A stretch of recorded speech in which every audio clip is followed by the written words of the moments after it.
ये जो सुंदर अंडे दिख रहे हैं, इससे संबंधित महापाप की कहानी आज आपको बताएंगे। एक बार की बात है कि धृतराष्ट्र हस्तिनापुर का राजा हुआ करता था, जिसका दुर्योधन पुत्र था। उसने अपने 100 पुत्रों के विध्वंस और नाश के बाद से भगवान श्री कृष्ण से पूछता है कि मुझे इस प्रकार से दुख क्यों मिला। तब भगवान श्री कृष्ण बोलते हैं कि आज से 50 जन्म पूर्व तुमने भगवान शिव शंकर का भक्त ब्राह्मण तुम्हारे राज्य में रहता था। वहाँ जब तुम वहाँ पे घूमने गए तो सामने 2 हंस का जोड़ा था और उसके सुंदर सुंदर 100 अंडे थे। 100 अंडों को देख के तुम्हें मोह लगा कि और इनको तुम खा गए, और इसको जो बच्चे नहीं हुए हंस पक्षी के, तो वो बहुत ही रोए और इस दुख के कारण उनकी मृत्यु हुई। और जब मृत्यु हो रही थी तब तुमने हंस के आँख फोड़ दिए थे।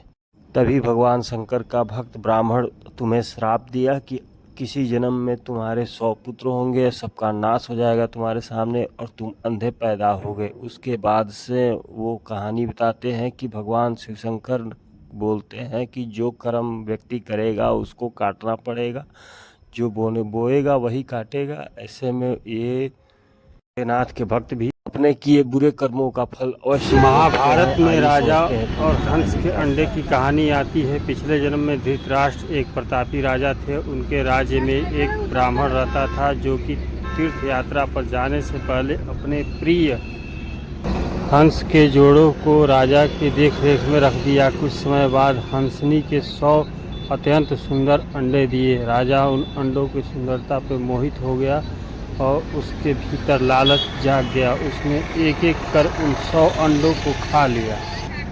क्रूरता और पक्षी विलाप बड़े पाप को जन्म दिया। जब उन अंडों से बच्चे नहीं निकले तो हंस का जोड़ा वियोग में तड़पने लगा और अपनी संतान के वियोग में राजा के विश्वासघात से दुखी होकर उन पक्षियों ने तड़प तड़प कर प्राण का त्याग किए। मरते समय उनकी आँखों में जो पीड़ा निकली वही धृतराष्ट्र के अगले जन्म का आधार बना।